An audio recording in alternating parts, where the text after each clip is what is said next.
ध्रुव का वनगमन और मरीचि आदि ऋषियों से भेंट।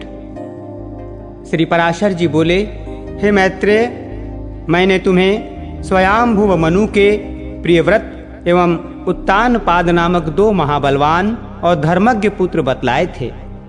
हे ब्राह्मण, उनमें से उत्तानपाद की प्रेयसी पत्नी सुरुचि से पिता का अत्यंत लाडला उत्तम नामक पुत्र हुआ। हे द्विज, उस राजा की जो सुनीति नामक राजमहिषी थी, उसमें उसका विशेष प्रेम न था। उसका पुत्र ध्रुव हुआ। एक दिन राज सिंहासन पर बैठे हुए पिता की गोद में अपने भाई उत्तम को बैठा देख ध्रुव की भी इच्छा गोद में बैठने की हुई, किंतु राजा ने अपनी प्रेयसी सुरुचि के सामने गोद में चढ़ने के लिए उत्कंठित होकर प्रेमवश आए हुए उस पुत्र का आदर नहीं किया। अपनी सौत के पुत्र को गोद में चढ़ने के लिए उत्सुक और अपने पुत्र को गोद में बैठा देख सुरुचि इस प्रकार कहने लगी, अरे लल्ला, बिना मेरे पेट से उत्पन्न हुए किसी अन्य स्त्री का पुत्र होकर भी तू व्यर्थ क्यों ऐसा बड़ा मनोरथ करता है? तू अविवेकी है, इसलिए ऐसी अलभ्य उत्तमोत्तम वस्तु की इच्छा करता है। ये ठीक है कि तू भी इन्हीं राजा का पुत्र है, तथापि मैंने तुझे अपने गर्भ से धारण नहीं किया। समस्त चक्रवर्ती राजाओं का आश्रय रूप ये राज सिंहासन तो मेरे ही पुत्र के योग्य है। तू व्यर्थ क्यों अपने चित्त को संताप देता है? मेरे पुत्र के समान तुझे वृथा ही ये ऊंचा मनोरथ क्यों होता है? क्या तू नहीं जानता कि तेरा जन्म सुनीति से हुआ है? श्री पराशर जी बोले, हे द्विज, विमाता का ऐसा कथन सुनकर वो बालक कुपित हो पिता को छोड़कर अपनी माता के महल को चल दिया। हे मैत्रेय, जिसके होष्ठ कुछ कुछ कांप रहे थे, ऐसे अपने पुत्र को क्रोधयुक्त देख सुनीति ने उसे गोद में बिठाकर पूछा, बेटा, तेरे क्रोध का क्या कारण है? तेरा किसने आदर नहीं किया? तेरा अपराध करके कौन तेरे पिताजी का अपमान करने चला है? श्री पराशर जी बोले, ऐसा पूछने पर ध्रुव ने अपनी माता से वे सब बातें कह दी जो अति गर्वीली सुरुचि ने उससे पिता के सामने कही थी।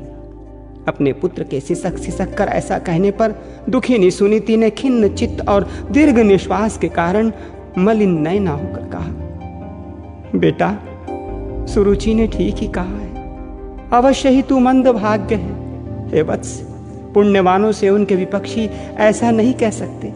बच्चा, तू व्याकुल मत हो, क्योंकि तूने पूर्व जन्मों में जो कुछ किया है उसे दूर कौन कर सकता है, और जो नहीं किया वो तुझे दे भी कौन सकता है। इसलिए तुझे उसके वाक्यों से खेद नहीं करना चाहिए। हे वत्स, जिसका पुण्य होता है उसी को राजासन, राजछत्र तथा उत्तम उत्तम घोड़े और हाथी आदि मिलते हैं। ऐसा जानकर तू शांत हो जा। अन्य जन्मों में किए हुए पुण्य कर्मों के कारण ही सुरुचि में राजा की रुचि है, प्रीति है, और पुण्यहीना होने से ही मुझ जैसी स्त्री केवल भारिया भरण करने योग्य ही कही जाती है। उसी प्रकार उसका पुत्र उत्तम भी बड़ा पुण्य संपन्न है, और मेरा पुत्र तू ध्रुव मेरे समान ही अल्प पुण्यवान है बेटा। तथापि तुझे दुखी नहीं होना चाहिए, क्योंकि जिस मनुष्य को जितना मिलता है वो अपनी ही पूंजी में मग्न रहता है। और यदि सुरुचि के वाक्यों से तुझे अत्यंत दुख ही हुआ है तो सर्व फलदायक पुण्य के संग्रह का प्रयत्न कर। तू सुशील, पुण्यात्मा, प्रेमी और समस्त प्राणियों का हितैषी बन, क्योंकि जैसे नीची भूमि की ओर ढलकता हुआ जल अपने आप ही पात्र में आ जाता है, वैसे ही सत्पात्र मनुष्य के पास स्वतः ही समस्त संपत्तियां आ जाती हैं। ध्रुव बोला, माता जी, तुमने मेरे चित्त को शांत करने के लिए जो वचन कहे हैं वे दुर्वाक्यों से बिंधे हुए मेरे हृदय में तनिक भी नहीं ठहरते। इसलिए मैं तो अब वही प्रयत्न करूंगा जिससे संपूर्ण लोकों से आदरणीय सर्वश्रेष्ठ पद को मैं प्राप्त कर सकूं। राजा की प्रेयसी तो अवश्य ही सुरुचि ही है, और मैंने उसके उदर से जन्म भी नहीं लिया। तथापि हे माता, अपने गर्भ में बढ़े हुए मेरा प्रभाव भी तुम देखना। उत्तम, जिसको उसने अपने गर्भ में धारण किया, मेरा भाई ही है। पिता का दिया हुआ राजासन वही प्राप्त करे, ऐसा ही हो। माता जी, मैं किसी दूसरे के दिए हुए पद का इच्छुक नहीं हूं। मैं तो अपने पुरुषार्थ से ही उस पद की इच्छा करता हूं जिसको पिताजी ने भी प्राप्त नहीं किया है। श्री पराशर जी बोले, माता से इस प्रकार कह ध्रुव उनके महल के बाहर निकल पड़ा और फिर नगर से बाहर आकर बाहरी उपवन में जा पहुंचा। वहां ध्रुव ने पहले से ही आए हुए 7 मुनीश्वरों को कृष्ण वृक्षचर्म के बिछौने से युक्त आसनों पर बैठे देखा। उस राजकुमार ने उन सबको प्रणाम कर अति नम्रता और समुचित अभिवादन आदि पूर्वक उनसे कहा, हे महात्माओं, मुझे आप सुनीति से उत्पन्न हुआ राजा उत्तानपाद का पुत्र जाने। मैं आत्मग्लानि के कारण आपके निकट आया हूं। ऋषि बोले, राजकुमार, अभी तो तू 4-5 वर्ष का ही बालक है। अभी तेरे निर्वेद का कोई कारण नहीं दिखाई पड़ता। तुझे कोई चिंता का विषय भी नहीं है, क्योंकि अभी तेरा पिता राजा जीवित है।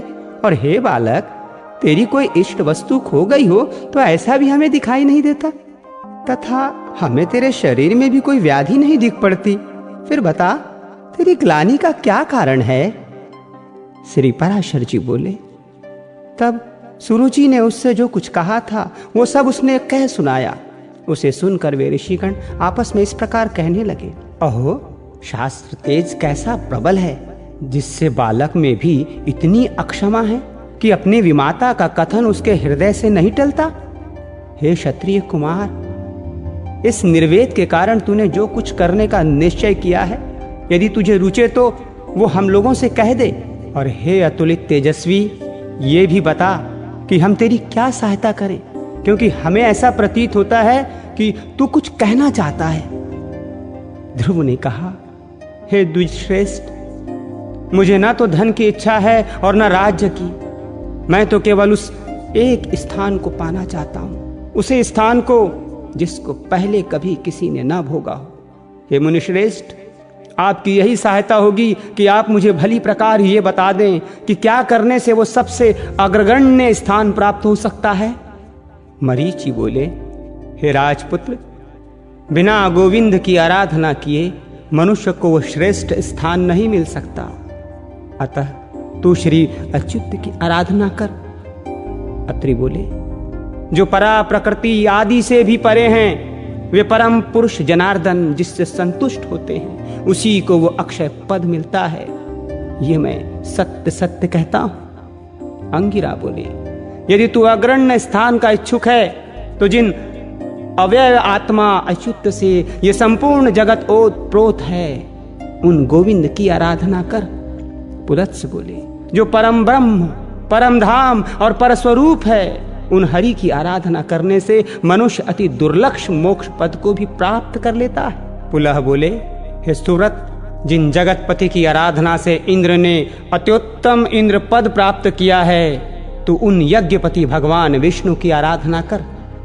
क्रतु बोले, जो परम पुरुष यज्ञ पुरुष, यज्ञ और योगेश्वर हैं, उन जनार्दन के संतुष्ट होने पर कौन सी वस्तु दुर्लभ रह सकती है। वशिष्ठ बोले, हे वत्स, विष्णु भगवान की आराधना करने पर तू अपने मन से जो कुछ चाहेगा वही प्राप्त कर लेगा। फिर त्रिलोकी के उत्तमोत्तम स्थान की तो बात ही क्या है। ध्रुव ने कहा, हे महर्षिगण, मुझ विनीत को आपने आराध्य देव तो बता दिया, अब उसको प्रसन्न करने के लिए मुझे क्या जपना चाहिए, ये बताइए। उस महापुरुष की मुझे जिस प्रकार आराधना करनी चाहिए वो आप लोग मुझसे प्रसन्नता पूर्वक कहिए। ऋषिगण बोले, हे राजकुमार, विष्णु भगवान की आराधना में तत्पर पुरुषों को जिस प्रकार उनकी उपासना करनी चाहिए वो तू हमसे यथावत श्रवण कर। मनुष्य को चाहिए कि पहले संपूर्ण बाह्य विषयों से चित्त को हटावे और उसे एकमात्र उन जगदाधार में स्थिर कर दे। हे राजकुमार, इस प्रकार एकाग्र चित्त होकर तन्मय भाव से जो कुछ जपना चाहिए वो सुन। ओम हिरण्यगर्भ पुरुष प्रधान अव्यक्त रूप शुद्ध ज्ञान स्वरूप वासुदेव को नमस्कार है। ओम नमो भगवते वासुदेवाय मंत्र को पूर्व काल में तेरे पितामह भगवान स्वयंभुव मनु ने जपा था। तब उनसे संतुष्ट होकर श्री जनार्दन ने उन्हें त्रिलोकी में दुर्लभ मनोवांछित सिद्धि दी थी। उसी प्रकार तू भी इसका निरंतर जप करता हुआ श्री गोविंद को प्रसन्न कर।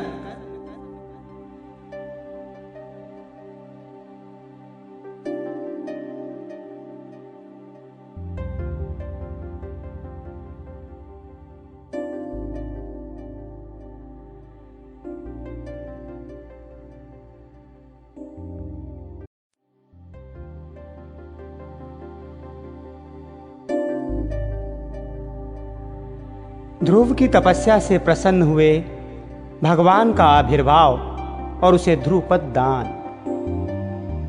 श्री पराशर जी बोले, हे मैत्रेय, ये सब सुनकर राजपुत्र ध्रुव उन ऋषियों को प्रणाम कर उस वन से चल दिया और हे द्विज, अपने को कृतकृत्य सा मानकर वो यमुना तटवर्ती अति पवित्र मधु नामक वन में आया। आगे चलकर उस वन में मधु नामक दैत्य रहने लगा था, इसलिए वो इस पृथ्वी तल में मधुवन के नाम से विख्यात हुआ।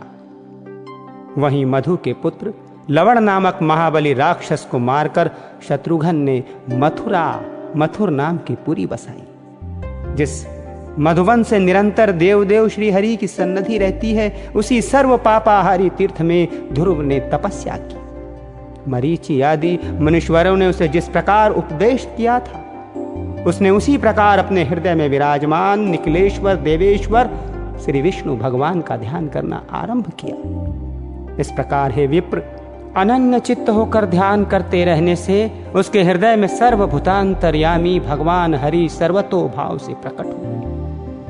हे मैत्रेय, योगी ध्रुव के चित्त में भगवान विष्णु के स्थित हो जाने पर सर्वभूतों को धारण करने वाली पृथ्वी उसका भार न संभाल सकी। उसके बाएं चरणों पर खड़े रहने से पृथ्वी का बायां आधा भाग झुक गया और फिर दाएं चरण पर खड़े होने से दायां भाग झुक गया। और जिस समय वो पैर के अंगूठे से पृथ्वी को बीच से दबाकर खड़ा हुआ तो पर्वतों के सहित समस्त भूमंडल विचलित हो गया। हे महामुने, उस समय नदी, नद और समुद्र आदि सभी अत्यंत क्षुब्ध हो गए और उनके शोक से देवताओं में भी बड़ी हलचल मच गई। हे मैत्रेय, तभी याम नामक देवताओं ने अत्यंत व्याकुल हो इंद्र के साथ परामर्श कर उसके ध्यान को भंग करने का आयोजन किया। हे महामुने, इंद्र के साथ अति आतुर कुष्मांड नामक उपदेवताओं ने नाना रूप धारण कर उसकी समाधि भंग करना आरंभ किया। उस समय माया से ही रची हुई उनकी माता सुनीति नेत्रों से आंसू भरे उसके सामने आकर प्रकट हुई और बोली, हे पुत्र, ऐसा कर कर करुणायुक्त वचन बोलने लगी। बेटा, तू शरीर को धुलाने वाले इस भयंकर तप का आग्रह छोड़ दे। मैंने बड़ी बड़ी कामनाओं द्वारा तुझे प्राप्त किया है। अरे, मुझे अकेली अनाथ दुखिया को सौत के कटु वाक्यों से छोड़ देना तुझे उचित नहीं है बेटा। मुझे आश्रयहीन का तो एकमात्र तू ही सहारा है। कहाँ तो 5 वर्ष का तू और कहाँ तेरा ये अति उग्र तप। अरे, इस निष्फल क्लेशधारी आग्रह से अपना मन मोड़ ले बेटा। अभी तो तेरे खेलने कूदने का समय है, फिर अध्ययन का समय आएगा, तदनंतर समस्त भोगों के भोगने का और फिर अंत में तपस्या करना ही ठीक होगा बेटा। तुझ सुकुमार बालक का जो खेल कूद का समय है, उसी में तू तपस्या करना चाहता है। तू इस प्रकार क्यों अपने सर्वनाश में तत्पर हुआ है? तेरा परम धर्म तो मुझको प्रसन्न रखना ही है, अतः तू अपनी आयु और अवस्था के अनुकूल कर्मों में ही लगना बेटा।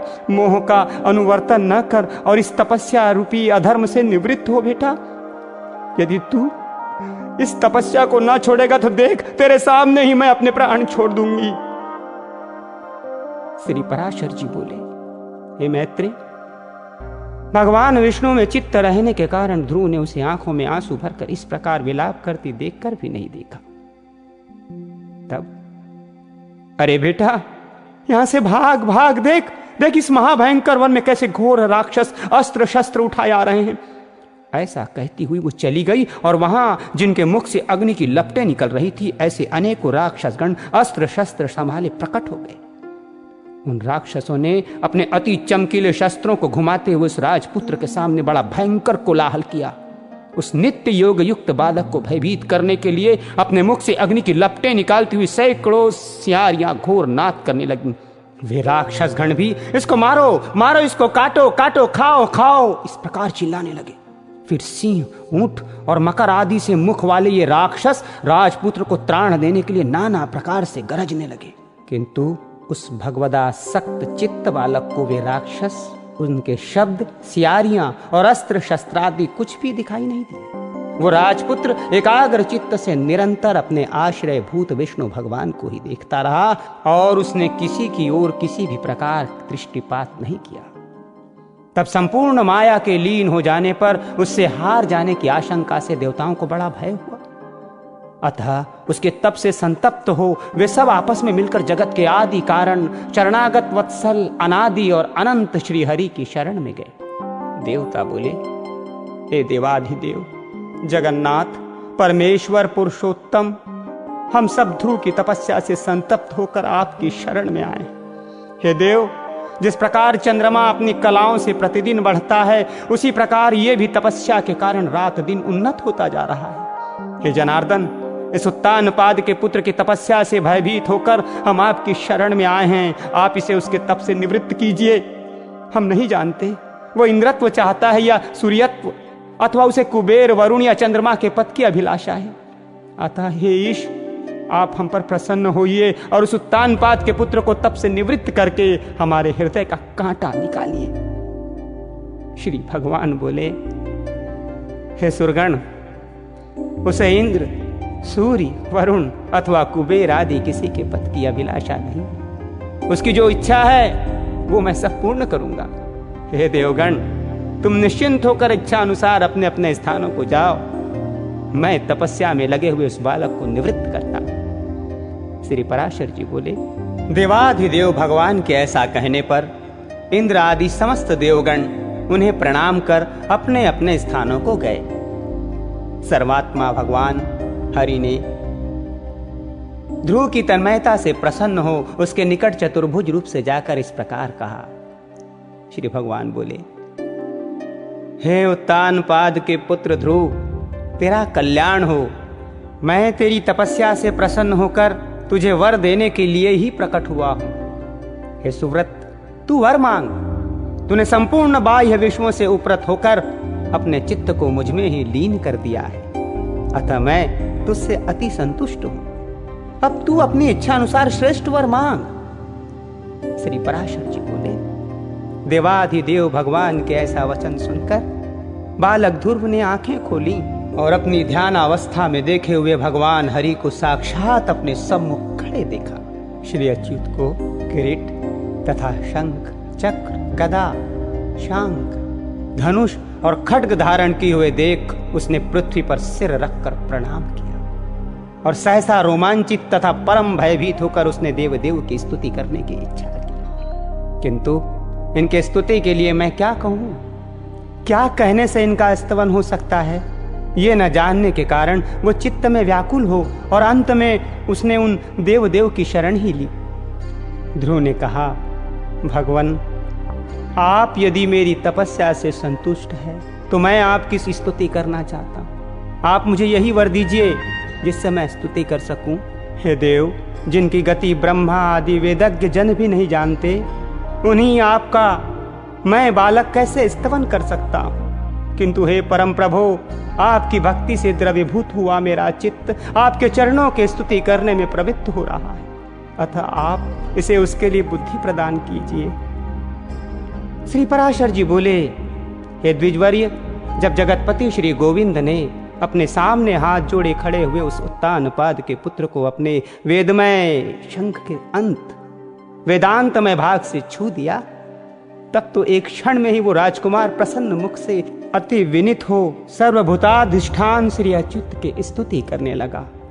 ध्रुव बोले, पृथ्वी जल अग्नि वायु आकाश मन बुद्धि अहंकार और मूल प्रकृति, ये सब जिनके रूप हैं, उन भगवान को मैं नमस्कार करता हूँ जो अति शुद्ध सूक्ष्म सर्वव्यापक और प्रधान से भी परे हैं। वो पुरुष जिनका रूप है, उन गुणभोक्ता परम पुरुष को मैं नमस्कार करता हूँ। हे परमेश्वर, पृथ्वी आदि समस्त भूत, गंधादि उनके गुण, बुद्धि आदि अंतःकरण, चक्षुस्तय तथा प्रधान और पुरुष जीव से भी परे जो सनातन पुरुष हैं, उन आप निखिल ब्रह्मांड नायक के परम भूत शुद्ध स्वरूप आत्मा की मैं शरण में हूँ। हे सर्वात्मन, हे योगियों के चिंतनीय व्यापक और वर्धनशील होने के कारण आपका जो ब्रह्म नामक स्वरूप है, उसके विकार रहित रूप को मैं नमस्कार करता हूँ। हे प्रभु, आप हजारों मस्तकों वाले, हजारों नेत्रों वाले और हजारों चरणों वाले परम पुरुष हैं। आप सर्वत्र व्याप्त हैं और पृथ्वी आदि आवरणों के सहित संपूर्ण ब्रह्मांड को व्याप्त कर 10 गुण महाप्रमाण से स्थित है। हे पुरुषोत्तम, भूत और भविष्य से जो कुछ पदार्थ हैं वे सब आप ही हैं, तथा विराट, स्वराट, सम्राट और अधिपुरुष ब्रह्मा आदि भी सब आप ही से उत्पन्न हुए हैं। वे ही आप इस पृथ्वी के नीचे ऊपर इधर उधर सब ओर बढ़े हुए हैं। ये संपूर्ण जगत आप ही से उत्पन्न हुआ है तथा आप ही से भूत और भविष्य हुए हैं। ये संपूर्ण जगत आपके स्वरूप भूत ब्रह्मांड के अंतर्गत है। फिर आपके अंतर्गत होने की बात ही क्या है? जिसमें सभी पुरोडाशों का हवन होता है, वो यज्ञ, पृष्ठदाज्य, दग्धि और धृत तथा ग्राम्य और वन्य 2 प्रकार के पशु आप ही से उत्पन्न हुए हैं। आप ही से ऋक्, साम और गायत्री आदि छंद प्रकट हुए हैं। आप ही से यजुर्वेद का प्रादुर्भाव हुआ है और आप ही से अश्व तथा एक और दांत वाले महिषी आदि जीव उत्पन्न हुए हैं। आप ही से गौओं, बकरियों, भेड़ों और मृगों की उत्पत्ति हुई है। आप ही से मुख से ब्राह्मण, बाहुओं से क्षत्रिय, जंघाओं से वैश्य और चरणों से शूद्र प्रकट हुए हैं। तथा आप ही के नेत्रों से सूर्य, प्राण से वायु, मन से चंद्रमा, भीतरी छिद्र, नासाधारंध से प्राण, मुख से अग्नि, नाभि से आकाश, सिर से स्वर्ग, श्रोत से दिशाएं और चरणों से पृथ्वी आदि उत्पन्न हुए हैं। इस प्रकार हे प्रभु, ये संपूर्ण जगत आप ही से प्रकट हुआ है। जिस प्रकार नन्हे से बीज में बड़ा भारी वटवृक्ष रहता है, उसी प्रकार प्रलय काल में ये संपूर्ण जगत बीज स्वरूप में आप ही में लीन रहता है। जिस प्रकार बीज में अंदर रूप में प्रकट हुआ वटवृक्ष बढ़कर अत्यंत विस्तार वाला हो जाता है, उसी प्रकार सृष्टि काल में जगत आप ही से प्रकट होकर फैल जाता है। हे ईश्वर, जिस प्रकार केले का पौधा छिलके और पत्तों से अलग दिखाई नहीं देता, उसी प्रकार जगत से आप पृथक नहीं हैं, वो आप ही में स्थित देखा जाता है। सबके आधारभूत आप में आह्लादिनी, निरंतर आह्लादित करने वाली और संधिनी, विच्छेद रहित, संवित, विद्या शक्ति अभिन्न रूप से रहती है। आप में विषय जन्य आह्लाद या ताप देने वाली सात्विकी या तामसी अथवा उभय मिश्रा राजसी कोई भी संवित नहीं है, क्योंकि आप निर्गुण हैं। आप कार्य दृष्टि से पृथक रूप हैं और कार्य दृष्टि से एक रूप हैं। आप ही भूत सूक्ष्म हैं और आप ही नाना जीव रूप हैं। हे भूतांतरात्मन, ऐसे आपको मैं नमस्कार करता हूँ। योगियों के द्वारा अंतःकरण में आप ही महत्त्व, प्रधान, पुरुष, विराट, सम्राट और स्वराट आदि रूपों में भावना किए जाते हैं और क्षयशील पुरुषों में आप नित्य अक्षम हैं। आकाशादि सर्वभूतों में सार अर्थात उसके गुण रूप में आप ही हैं। समस्त रूपों को धारण करने वाले होने से सब कुछ आप ही हैं, सब कुछ आप ही से हुआ है, अतएव सबके द्वारा आप ही हो रहे हैं। इसलिए आप सर्वात्मा को नमस्कार है। हे सर्वेश्वर, आप सर्वात्मक हैं क्योंकि संपूर्ण भूतों में व्याप्त हैं, अतः मैं आपसे क्या कहूँ। आप स्वयं ही सब हृदय स्थित बातों को जानते हैं। हे सर्वात्मन, हे सर्वभूतेश्वर, हे सब भूतों के आदि स्थान, आप सर्वभूत रूप से सभी प्राणियों के मनोरथों को जानते हैं। हे नाथ, मेरा जो कुछ मनोरथ था वो तो आपने सफल कर दिया, और हे जगतपते, मेरी तपस्या भी सफल हो गई, क्योंकि मुझे आपका साक्षात दर्शन प्राप्त हुआ। श्री भगवान बोले, हे ध्रुव, तुमको मेरा साक्षात दर्शन प्राप्त हुआ, इससे अवश्य ही तेरी तपस्या तो सफल हो गई। परंतु हे राजकुमार, मेरा दर्शन भी तो कभी निष्फल नहीं होता, इसलिए तुझको जिस वर की इच्छा हो वो मांग ले। मेरा दर्शन हो जाने पर पुरुष को सभी कुछ प्राप्त हो सकता है। ध्रुव बोले, हे भूत भव्येश्वर भगवान, आप सभी के अंतःकरणों में विराजमान हैं। हे ब्रह्मन, मेरे मन की जो कुछ अभिलाषा है वो क्या आपसे छिपी हुई है? तो भी हे देवेश्वर, मैं दुर्विनीत जिस अति दुर्लभ वस्तु की हृदय से इच्छा करता हूँ उसे आपकी आज्ञा अनुसार आपके प्रति निवेदन करूंगा। हे समस्त संसार को रचने वाले परमेश्वर, आपके प्रसन्न होने पर संसार में क्या दुर्लभ है। इंद्र भी आपके कृपा कटाक्ष के फल रूप से ही त्रिलोकी को भोगता है। प्रभु, मेरी सौतेली माता ने गर्व से अति बढ़ चढ़कर मुझसे ये कहा था कि जो मेरे उदर से उत्पन्न नहीं है उसके योग्य ये राजासन नहीं है।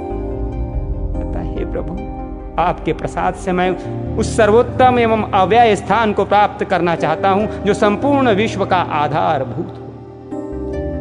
श्री भगवान बोले, अरे बालक, तूने अपने पूर्व जन्म में भी मुझे संतुष्ट किया था, इसलिए तू जिस स्थान की इच्छा करता है वो अवश्य प्राप्त करेगा। पूर्व जन्म में तू एक ब्राह्मण का पुत्र था, एक ब्राह्मण था, और मुझ में निरंतर एकाग्र चित्त रहने वाला, माता पिता का सेवक तथा स्वधर्म का पालन करने वाला था।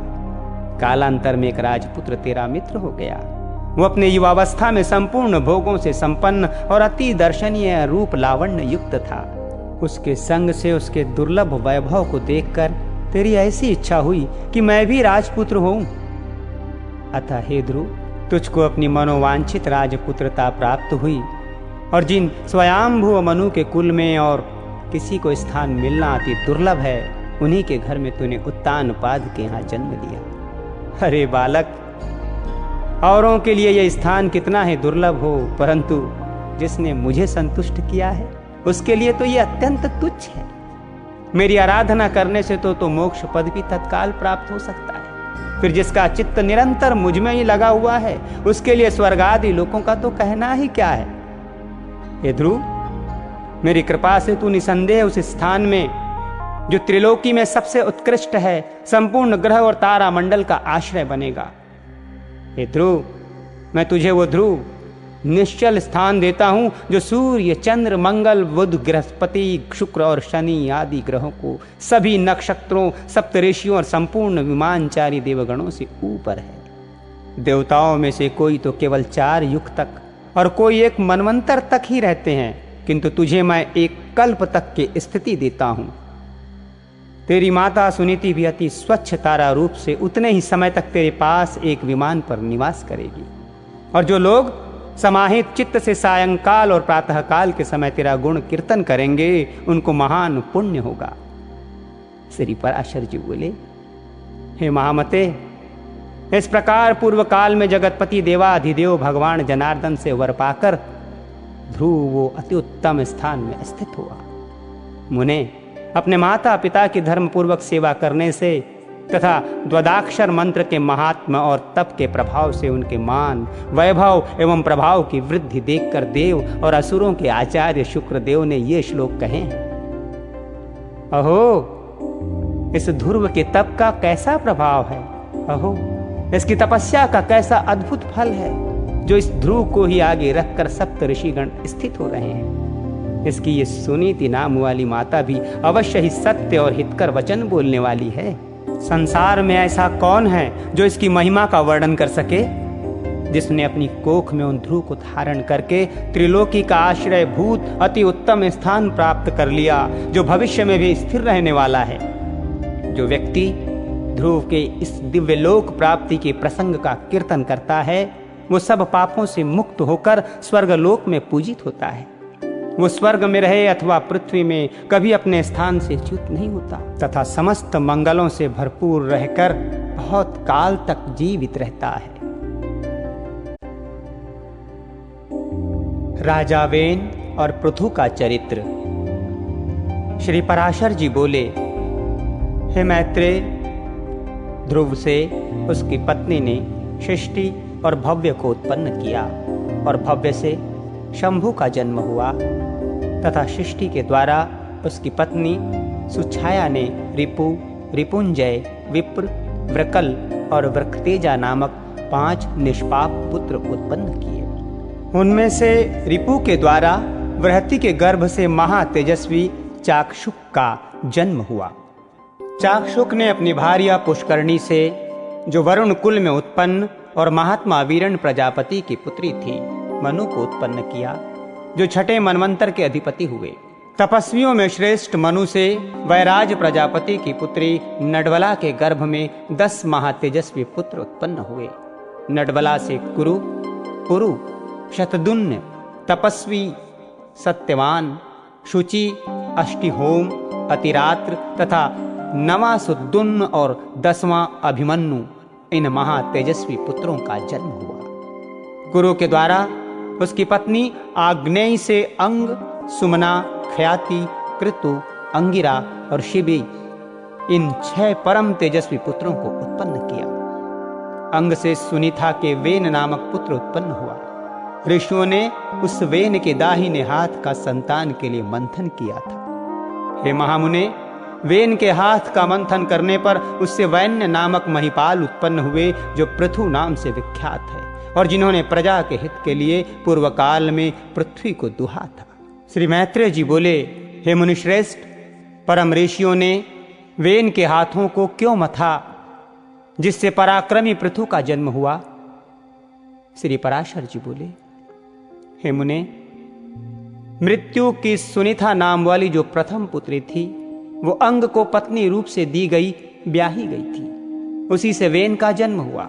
हे मैत्रेय, वो मृत्यु की कन्या का पुत्र अपने मातामह नाना के दोष से स्वभाव से ही दुष्ट प्रकृति का हुआ। उस वेन का जिस समय महर्षियों द्वारा राजपद पर अभिषेक हुआ, उसी समय उस पृथ्वी पति ने संसार भर में ये घोषणा कर दी कि भगवान यज्ञ पुरुष मैं ही हूं, मुझसे अतिरिक्त यज्ञ का भोगता और स्वामी हो ही कौन सकता है, इसलिए कभी कोई यज्ञ, दान और हवन आदि ना करे। हे मैत्रेय, तब ऋषियों ने उस पृथ्वी पति के पास उपस्थित हो पहले उसकी खूब प्रशंसा कर सांत्वना युक्त मधुर वाणी से कहा। ऋषिगण बोले, हे राजन, हे पृथ्वीपते, तुम्हारे राज्य और देह के उपकार तथा प्रजा के हित के लिए हम जो बात कहते हैं सुनो, तुम्हारा कल्याण हो। देखो, हम बड़े बड़े यज्ञों द्वारा जो सर्व यज्ञेश्वर देवाधिपति भगवान हरि का पूजन करेंगे, उसमें से, उसके फल में से तुमको भी छठा भाग मिलेगा। हे नृप, इस प्रकार यज्ञों के द्वारा यज्ञ पुरुष भगवान विष्णु प्रसन्न होकर हम लोगों के साथ तुम्हारी भी सकल कामनाएं पूर्ण करेंगे। हे राजन, जिन राजाओं के राज्य में यज्ञेश्वर भगवान हरि का यज्ञों द्वारा पूजन किया जाता है, वे उनकी सभी कामनाओं को पूर्ण कर देते हैं। वेन बोला, मुझसे भी बढ़कर ऐसा कौन है जो मेरा भी पूजनीय है? जिसे तुम यज्ञेश्वर मानते हो वो हरि कहलाने वाला है कौन? ब्रह्मा, विष्णु, महादेव, इंद्र, वायु, यम, सूर्य, अग्नि, वरुण, धाता, पुषा, पृथ्वी और चंद्रमा, इनके अतिरिक्त और भी जितने देवता शाप और कृपा करने में समर्थ हैं, वे सभी राजा के शरीर में निवास करते हैं। इस प्रकार राजा सर्वदेवमय है। हे ब्राह्मणों, ऐसा जानकर मैंने जैसी जो कुछ आज्ञा की है वैसा ही करो। देखो, कोई भी दान, यज्ञ और हवन आदि ना करे। हे द्विजगण, स्त्री का परम धर्म जैसे अपने पति की सेवा करना ही माना गया है, वैसे ही आप लोगों का धर्म भी मेरी आज्ञा का पालन करना ही है। ऋषिगण बोले, महाराज, आप ऐसी आज्ञा दीजिए जिससे धर्म का क्षय ना हो। देखिए, ये सारा जगत हवि, यज्ञ में हवन की सुई सामग्री का ही परिणाम है। श्री पाराशर जी बोले, महर्षियों के इस प्रकार बारंबार समझाने और कहने सुनने पर भी जब वेन ने ऐसी आज्ञा नहीं दी, तो वे अत्यंत क्रुद्ध और अमर्ष युक्त होकर आपस में कहने लगे, इस पापी को मारो, मारो इसको आप, जो अनादि और अनंत यज्ञ पुरुष प्रभु विष्णु की निंदा करता है। वो अत्याचारी, अनाचारी, किसी प्रकार पृथ्वीपति होने के योग्य नहीं है। ऐसा कह मुनिगणों ने भगवान की निंदा आदि करने के कारण पहले ही मरे हुए उस राजा को मंत्र से पवित्र किए हुए कुशाओं से मार डाला। हे द्विज, तदनंतर उन मुनीश्वरों ने सब और बड़ी धूली उठती देखी। उसे देखकर उन्होंने अपने निकटवर्ती लोगों से पूछा, ये क्या है? उन पुरुषों ने कहा, राष्ट्र के राजाहीन हो जाने से दिन दुखिया लोगों ने चोर बनकर दूसरों का धन लूटना आरंभ कर दिया है। हे मुनिवरों, उन तीव्र वेग वाले परधनहारी चोरों के उत्पात से ही ये बड़ी भारी धूली उड़ती दिख रही है। तब उन सब मुनीश्वरों ने आपस में सलाह कर उस पुत्रहीन राजा की जंघा का पुत्र के लिए यत्नपूर्वक मंथन किया। उसकी जंघा के मथने पर उससे एक पुरुष उत्पन्न हुआ, जो जले ठूंठ के समान काला, अत्यंत नाटा और छोटे मुख वाला था। उसने अति आतुर होकर उन सब ब्राह्मणों से कहा, मैं क्या करूं, मैं क्या करूं? उन्होंने कहा, निषिद्ध, बैठ। अतः वो निषाद कहलाया।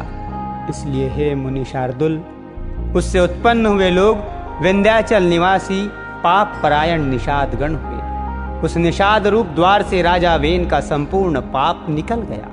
अतः निषादगण वेन के पापों का नाश करने वाले हुए। फिर उन ब्राह्मणों ने उसके दाएं हाथ का मंथन किया। उसका मंथन करने से परम प्रतापी वेन सुवन पृथु प्रकट हुए, जो अपने शरीर से प्रज्वलित अग्नि के समान दैदीप्यमान थे। इसी समय आजगौ नामक आद्य सर्वप्रथम शिवधनुष और दिव्य बाण तथा कवच आकाश से गिरे। उनके उत्पन्न होने से सभी जीवों को अति आनंद हुआ और केवल सत्पुत्र ही जन्म लेने से वेन भी स्वर्गलोक को चला गया। इस प्रकार महात्मा पुत्र के कारण ही उनकी पमु अर्थात नरक में रक्षा हुई। महाराज पृथु के अभिषेक के लिए सभी समुद्र और नदियां सब प्रकार के रत्न और जल लेकर उपस्थित हुए। उस समय आंगिरस देवगणों के सहित पितामह ब्रह्मा जी ने और समस्त स्थावर जंगम प्राणियों ने वहां आकर महाराज वैन्य वेन पुत्र का राज्याभिषेक किया। उनके दाहिने हाथ में चक्र का चिन्ह देखकर उन्हें विष्णु का अंश जान पितामह ब्रह्मा जी को परम आनंद हुआ। ये विष्णु भगवान के चक्र का चिन्ह सभी चक्रवर्ती राजाओं के हाथ में हुआ करता है। उनका प्रभाव कभी देवताओं से भी कुंठित नहीं होता। इस प्रकार महातेजस्वी और परम प्रतापी वेन पुत्र धर्म कुशल महानुभावों द्वारा विधि पूर्वक अति महान राज राजेश्वर पद पर अभिषिक्त हुए। जिस प्रजा को पिता ने अप्रसन्न किया था, उसी को उन्होंने अनुरंजित प्रसन्न किया। इसलिए अनुरंजन करने से उसका नाम राजा हुआ। जब वे समुद्र में चलते थे तो जल बहने से रुक जाता था, पर्वत उन्हें मार्ग दे देते थे और उनकी ध्वजा कभी भंग नहीं हुई। पृथ्वी बिना जोते बोए धान्य पकाने वाली थी, केवल चिंतन मात्र से ही अन्न सिद्ध हो जाता था। और गौ में कामधेनु रूपा थी और पत्ते पत्ते में मधु भरा रहता था। राजा पृथु ने उत्पन्न होते ही पैतामह यज्ञ किया। उससे सोमाभिषव के दिन सूती सोमाभिषव भूमि से महामती सुत की उत्पत्ति हुई। उसी महायज्ञ में बुद्धिमान मागध का भी जन्म हुआ। तब मुनिवरों ने उन दोनों सुत और मागधों से कहा, तुम इन प्रतापवान वेन पुत्र महाराज पृथु की स्तुति करो। तुम्हारे योग्य यही कार्य है और राजा भी स्तुति के ही योग्य हैं। तब उन्होंने हाथ जोड़कर सब ब्राह्मणों से कहा, ये महाराज तो आज ही उत्पन्न हुए हैं। हम इनके कोई कर्म तो जानते ही नहीं हैं। अभी इनके न तो कोई गुण प्रकट हुए हैं, न यज्ञ ही विख्यात हुआ है और यश ही विख्यात हुआ है। फिर कहिए हम किस आधार पर इनकी स्तुति करें? ऋषिगण बोले, ये महाबली चक्रवर्ती महाराज भविष्य में जो जो कर्म करेंगे, इनके जो जो भावी गुण होंगे, उन्हीं से तुम इनका स्तवन करो। श्री पराशर जी बोले, ये सुनकर राजा को भी परम संतोष हुआ। उन्होंने सोचा, मनुष्य सद्गुणों के कारण ही प्रशंसा का पात्र होता है, अतः मुझको भी गुण उपार्जन करने चाहिए। इसलिए अब स्तुति के द्वारा ये जिन गुणों का वर्णन करेंगे, मैं भी सावधानता पूर्वक वैसा ही करूंगा। यदि यहाँ पर ये कुछ त्याज्य अवगुणों को भी कहेंगे तो मैं उन्हें त्यागूंगा। इस प्रकार राजा ने अपने चित्त में निश्चय किया। तदनंतर उन सुत और मागध दोनों ने परम बुद्धिमान वेद नंदन महाराज पृथु का उनके भावी कर्मों के आश्रय से स्वर सहित भली प्रकार स्तवन किया।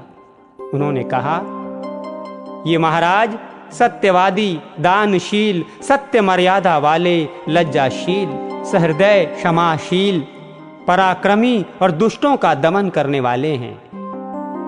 ये धर्मज्ञ, कृतज्ञ, दयावान, प्रियभाषी, माननीयों को मान देने वाले, यज्ञपरायण, ब्रह्मण्य, साधु समाज में सम्मानित और शत्रु तथा मित्र के साथ सम्मान व्यवहार करने वाले हैं। इस प्रकार सुत और मागध कहे हुए गुणों को उन्होंने अपने चित्त में धारण किया और उसी प्रकार के कार्य किए।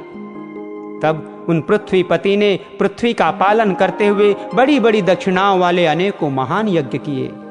अराजकता के समय औषधियों के नष्ट हो जाने से भूख से व्याकुल हुई प्रजा पृथ्वीनाथ पृथु के पास आई और उनके पूछने पर प्रणाम करके उनसे अपने आने का कारण निवेदन किया। प्रजा ने कहा, हे प्रजापति नृपश्रेष्ठ, अराजकता के समय पृथ्वी ने समस्त औषधियों को अपने में लीन कर लिया है। अतः आपकी संपूर्ण प्रजा क्षीण हो रही है। विधाता ने आपको हमारा जीवनदायक प्रजापति बनाया है। अतः क्षुधा रूप मनोरोग से पीड़ित हम प्रजाजनों को आप जीवन रूप औषधि दीजिए। श्री पराशर जी बोले, ये सुनकर महाराज पृथु अपना आजगव नामक दिव्य धनुष और दिव्य बाण लेकर अत्यंत क्रोध पूर्वक पृथ्वी के पीछे दौड़े। तब भय से अत्यंत व्याकुल हुई पृथ्वी गऊ का रूप धारण कर भागी और ब्रह्मलोक आदि सभी लोकों में गई। समस्त भूतों को धारण करने वाली पृथ्वी जहां जहां भी गई वहीं वहीं उसने वेन पुत्र पृथु को शस्त्र संधान किए अपने पीछे आते देखा। तब उन प्रबल पराक्रमी महाराज पृथु से उनके वाण प्रहार से बचने की कामना से कांपती हुई पृथ्वी इस प्रकार बोली, हे राजेंद्र, क्या आपको स्त्री वध का महापाप नहीं दिख पड़ता जो मुझे मारने आप ऐसे उतारू हो रहे हैं? पृथु बोले, जहां एक अनर्थकारी को मार देने से बहुतों को सुख प्राप्त हो उसे मार देना ही पुण्यप्रद है। पृथ्वी बोली, हे नृपश्रेष्ठ, यदि आप प्रजा के हित के लिए ही मुझे मार डालना चाहते हैं तो मेरे मर जाने पर आपकी प्रजा का क्या आधार होगा? पृथु ने कहा, अरे वसुधे, अपनी आज्ञा का उल्लंघन करने वाली, तुझे मारकर मैं अपने योग्य बल से ही इस प्रजा को धारण करूंगा। श्री पराशर जी बोले, तब अत्यंत भयभीत एवं कांपती हुई पृथ्वी ने उन पृथ्वीपति को पुनः प्रणाम करके कहा, हे राजन, यत्न पूर्वक आरंभ किए हुए सभी कार्य सिद्ध हो जाते हैं। अतः मैं भी आपको एक उपाय बताती हूं, यदि आपकी इच्छा हो तो वैसा कीजिए। हे नरनाथ, मैंने जिन समस्त औषधियों को पचा लिया है उन्हें यदि आपकी इच्छा हो तो दुग्ध रूप से मैं दे सकती हूँ। अतः हे धर्मात्माओं में श्रेष्ठ महाराज, आप प्रजा के हित के लिए कोई ऐसा वत्स बछड़ा बनाइए जिसके वात्सल्यवश में मैं उन्हें दुग्ध रूप से निकाल सकूं, और मुझको आप सर्वत्र समतल कर दीजिए, जिससे मैं उत्तमोत्तम औषधियों के बीज रूप दुग्ध को सर्वत्र उत्पन्न कर सकूं। श्री पराशर जी बोले, तब महाराज पृथु ने अपने धनुष की कोटि से सैकड़ों हजारों पर्वतों को उखाड़ा और उन्हें एक स्थान पर इकट्ठा कर दिया। इससे पूर्व पृथ्वी के समतल न होने से पुर और ग्राम आदि का कोई नियमित विभाग नहीं था। हे मैत्रेय, उस समय अन्न, गोरक्षा, कृषि और व्यापार का भी कोई क्रम न था। ये सब तो वेन पुत्र पृथु के समय से ही आरंभ हुआ है। हे द्विजोत्तम, जहां जहां भूमि समतल थी वहीं वहीं पर प्रजा ने निवास करना पसंद किया। उस समय तक प्रजा का आहार केवल फल मूलादि ही था, वो भी औषधियों के नष्ट हो जाने से बड़ा दुर्लभ हो गया था। तब पृथ्वीपति पृथु ने स्वयंभू मनु को बछड़ा बनाकर अपने हाथ में ही पृथ्वी से प्रजा के हित के लिए समस्त धान्यों को दुहा। हे तात, उसी अन्न के आधार से अब भी सदा प्रजा जीवित रहती है। महाराज पृथु प्राणदान करने के कारण भूमि के पिता हुए, इसलिए उस सर्वभूत धारिणी को पृथ्वी नाम मिला। हे मुने, फिर देवता, मनु, दैत्य, राक्षस, पर्वत, गंधर्व, सर्प, यक्ष और पितृगण आदि ने अपने अपने पात्रों में अपना अभिमत दूध दुहा और दुहने वालों के अनुसार उनके सजातीय दोग्धा और वत्स आदि हुए। इसीलिए विष्णु भगवान के चरणों से प्रकट हुई ये पृथ्वी ही सबको जन्म देने वाली, बनाने वाली तथा धारण और पोषण करने वाली है। इस प्रकार पूर्व काल में वेन के पुत्र महाराज पृथु ऐसे प्रभावशाली और वीर्यवान हुए, प्रजा का रंजन करने के कारण वे राजा कहलाए। जो मनुष्य महाराज पृथु के इस चरित्र का कीर्तन करता है उसका कोई भी दुष्कर्म फलदायी नहीं होता। पृथु का ये अति उत्तम जन्म वृत्तांत और उनका प्रभाव अपने सुनने वाले पुरुषों के दुह स्वप्नों को सर्वदा शांत कर देता है।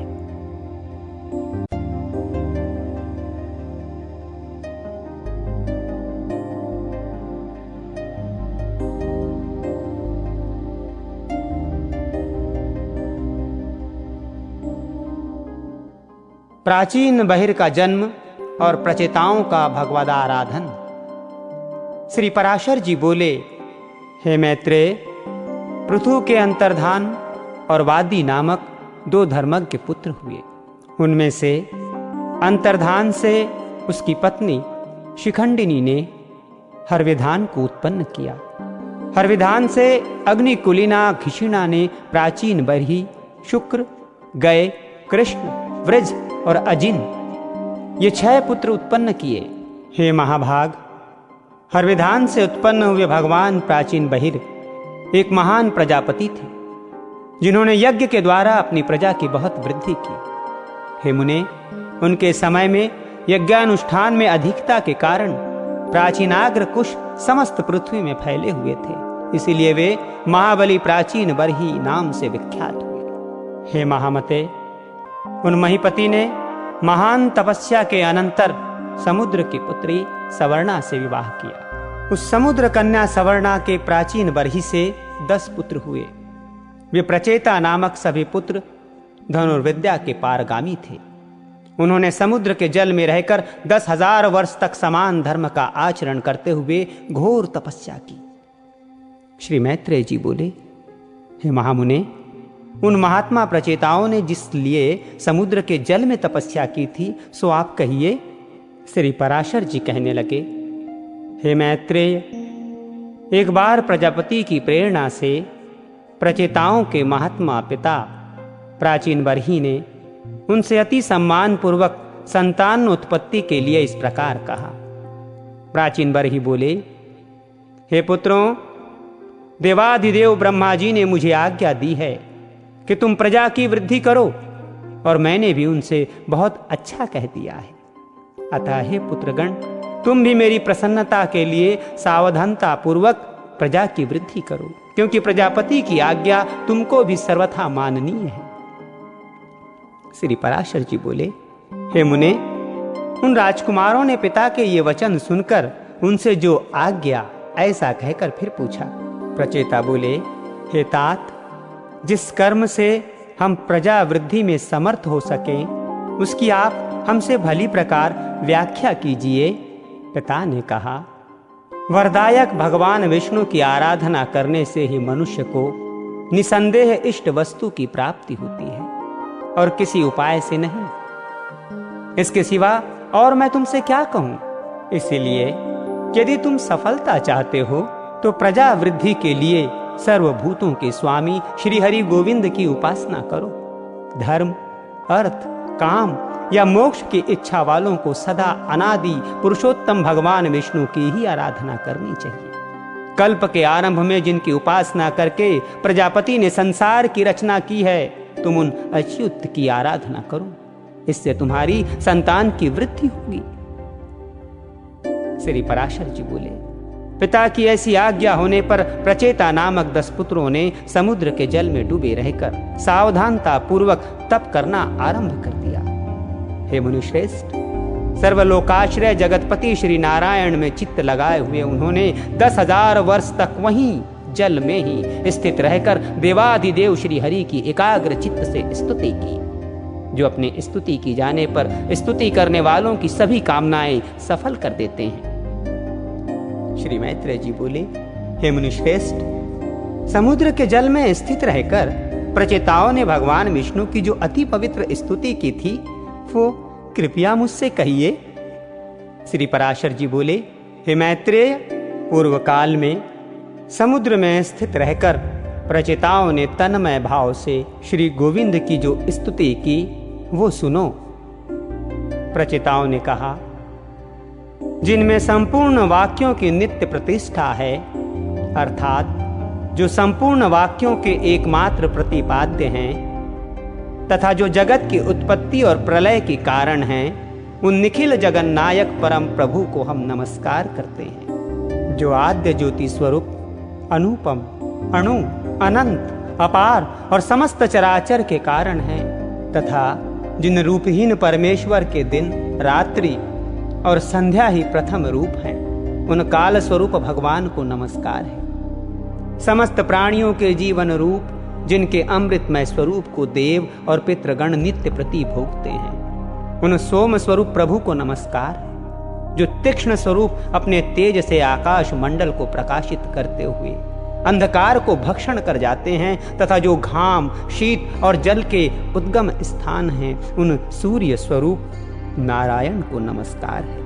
जो कठिनता युक्त होकर इस संपूर्ण संसार को धारण करते हैं और शब्द आदि पांचों विषयों के आधार तथा व्यापक हैं, उन भूमि रूप भगवान को नमस्कार है। जो संसार का योनि रूप है और समस्त देहधारियों का बीज है, भगवान हरि के उस जल स्वरूप को हम नमस्कार करते हैं। जो समस्त देवताओं का हव्य भुक और पितृगण का कव्य भुक मुख है, उस अग्नि स्वरूप विष्णु भगवान को हम नमस्कार करते हैं। जो प्राण अपान आदि 5 प्रकार से देह में स्थित होकर दिन रात चेष्टा करता रहता है तथा जिसकी योनि आकाश है, उस वायु रूप भगवान को हम नमस्कार करते हैं। जो समस्त भूतों को अवकाश देता है, उस अनंत मूर्ति और परम शुद्ध आकाश स्वरूप प्रभु को हम नमस्कार करते हैं।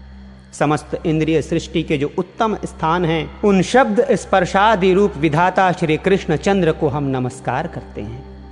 जो क्षर अक्षर इंद्रिय रूप से नित्य विषयों को ग्रहण करते हैं, उन ज्ञान मूल को हरि को नमस्कार है।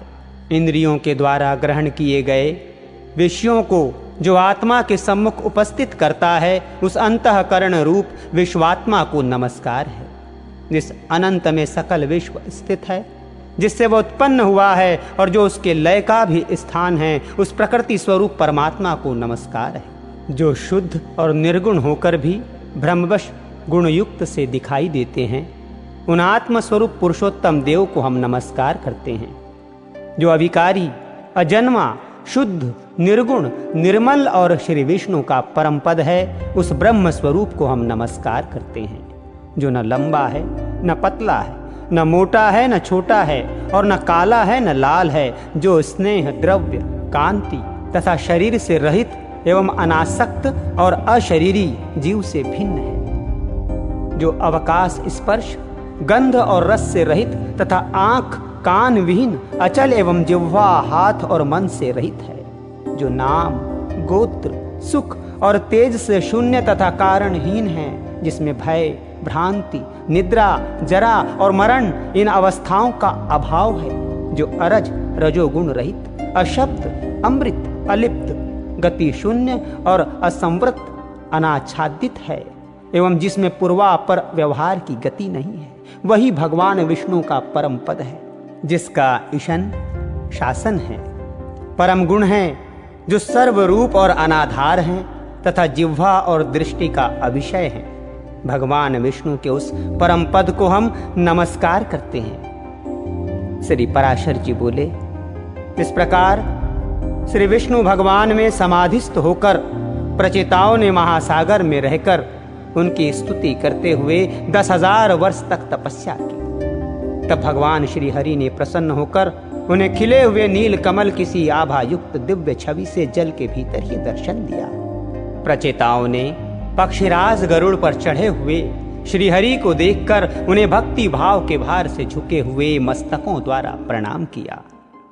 तब भगवान ने उनसे कहा, मैं तुमसे प्रसन्न होकर तुम्हें वर देने के लिए आया हूं, तुम अपना अभीष्ट वर मांगो। तब प्रचेताओं ने वरदायक श्री हरि को प्रणाम कर जिस प्रकार उनके पिता ने उन्हें प्रजा वृद्धि के लिए आज्ञा दी थी, वो सब उनसे निवेदन की। तदनंतर भगवान उन्हें अभिष्ट वर देकर अंतर्धान हो गए और वे जल से बाहर निकल आए।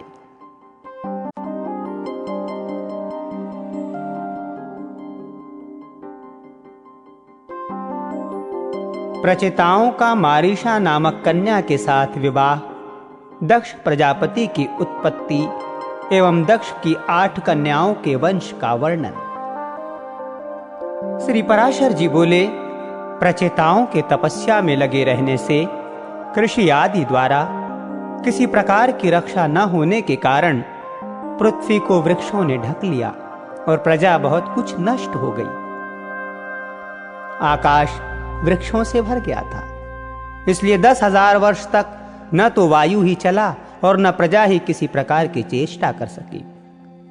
जल से निकलने पर उन वृक्षों को देखकर प्रचेतागण अति क्रोधित हुए और उन्होंने रोष पूर्वक अपने मुख से वायु और अग्नि को छोड़ा। वायु ने वृक्षों को उखाड़ उखाड़ कर सुखा दिया और प्रचंड अग्नि ने उन्हें जला डाला। इस प्रकार उस समय वहां वृक्षों का नाश होने लगा। तब वो भयंकर वृक्ष प्रलय देखकर थोड़े से वृक्षों के रह जाने पर उनके राजा सोम ने प्रजापति प्रचेताओं के पास जाकर कहा, हे नृपतिगण, आप क्रोध शांत कीजिए और मैं जो कुछ कहता हूं सुनिए। मैं वृक्षों के साथ आप लोगों की संधि करा दूंगा। वृक्षों से उत्पन्न हुई इस सुंदर वर्ण वाली रत्न स्वरूपा कन्या का मैंने पहले से ही भविष्य को जानकर अपनी अमृतमय किरणों से पालन पोषण किया है। वृक्षों की ये कन्या मारिशा नाम से प्रसिद्ध है। ये महाभागा इसलिए ही उत्पन्न की गई है कि निश्चय ही तुम्हारे वंश को बढ़ाने वाली तुम्हारी भार्या हो। मेरे और तुम्हारे आधे आधे तेज से इसके परम विद्वान दक्ष नामक प्रजापति उत्पन्न होगा। वो तुम्हारे तेज के सहित मेरे अंश से युक्त होकर अपने तेज के कारण अग्नि के समान होगा और प्रजा की खूब वृद्धि करेगा। पूर्व काल में वेद वेत्ताओं में श्रेष्ठ एवं कंडू नामक मुनीश्वर थे। उन्होंने गोमती नदी के परम रमणीक तट पर घोर तप किया। तब इंद्र ने उन्हें तपोभ्रष्ट करने के लिए प्रमलोचा नाम की उत्तम अप्सरा को नियुक्त किया।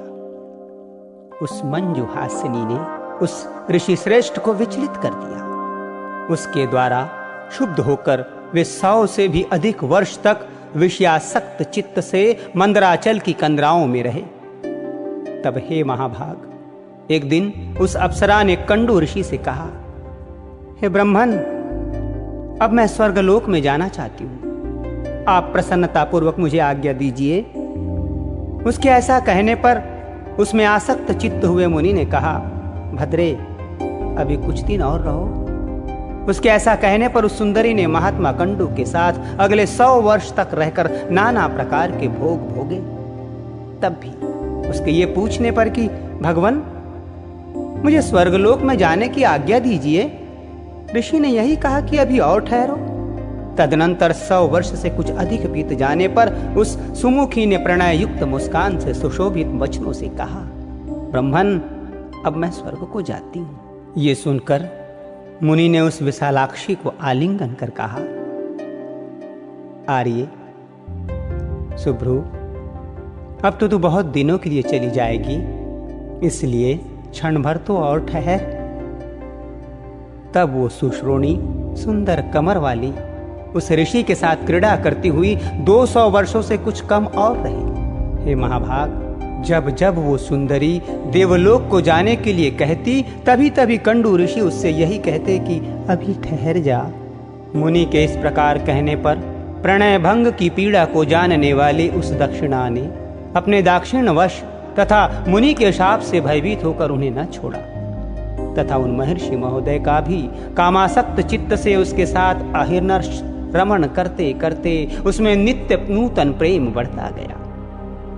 एक दिन वे मुनिवर बड़ी शीघ्रता से अपने कुटी से निकले। उनके निकलते समय वो सुंदरी बोली, आप कहां जाते हैं? उसके इस प्रकार पूछने पर मुनि ने कहा, हे शुभे, दिन अस्त हो चुका है, इसलिए मैं संध्योपासना करूंगा, नहीं तो नित्य क्रीड़ा नष्ट हो जाएगी। तब सुंदर दांतों वाली ने उन मुनीश्वर से हंसकर कहा, हे सर्वधर्मज्ञ, क्या आज ही आपका दिन अस्त हुआ है? हे विप्र, अनेकों वर्षों के पश्चात आज आपका दिन अस्त हुआ है, इससे कहिए किसको आश्चर्य न होगा। मुनि बोले, भद्रे, नदी के इस सुंदर तट पर तुम आज सवेरे ही तो आई हो। मुझे भली प्रकार स्मरण है, मैंने आज ही तुमको अपने आश्रम में प्रवेश करते देखा था। अब दिन के समाप्त होने पर यह संध्या काल हुआ है, फिर सच तो कहो, ऐसा उपहास क्यों करती हो?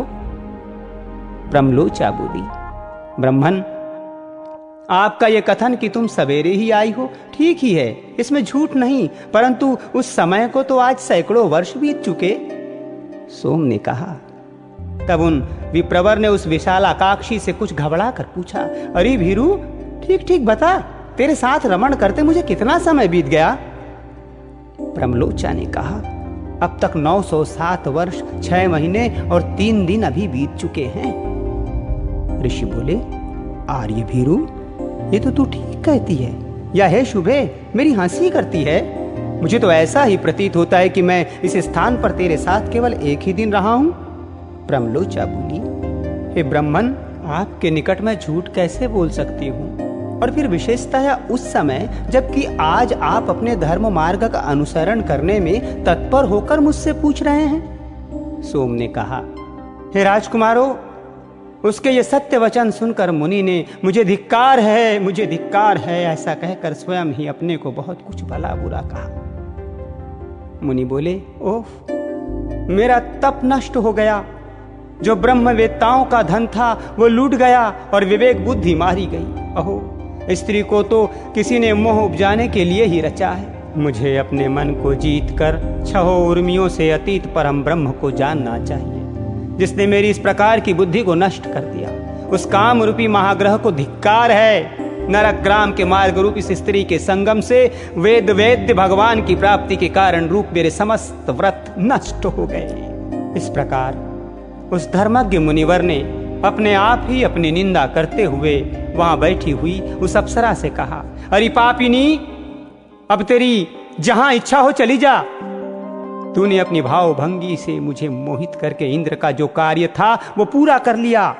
मैं अपने क्रोध से प्रज्वलित हुई अग्नि द्वारा तुझे भस्म नहीं करता हूं, क्योंकि सज्जनों की मित्रता 7 पग साथ रहने से हो जाती है, और मैं तो इतने दिन तेरे साथ निवास कर चुका हूं।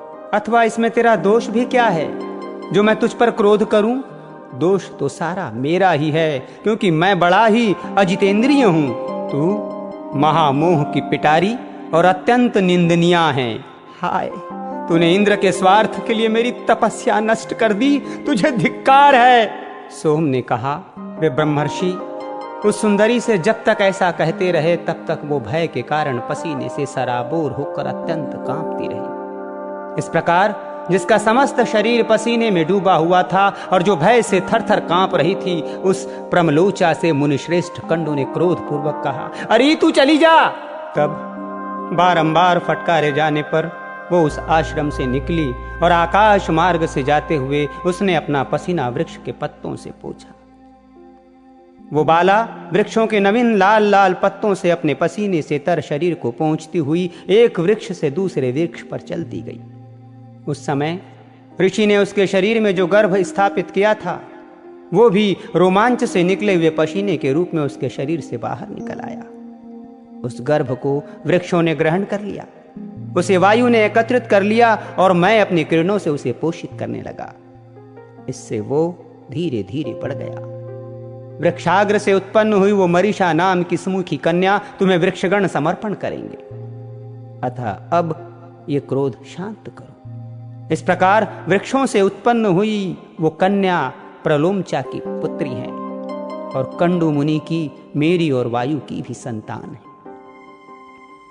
श्री पराशर जी बोले, हे मैत्रेय, तब यह सोचकर कि प्रचेतागण योग भ्रष्ट की कन्या होने से मारीषा को अग्राह्य न समझे, सोमदेव ने कहा, साधु श्रेष्ठ भगवान कंडू भी तप के क्षीण हो जाने से पुरुषोत्तम क्षेत्र नामक भगवान विष्णु की निवास भूमिका हो गए।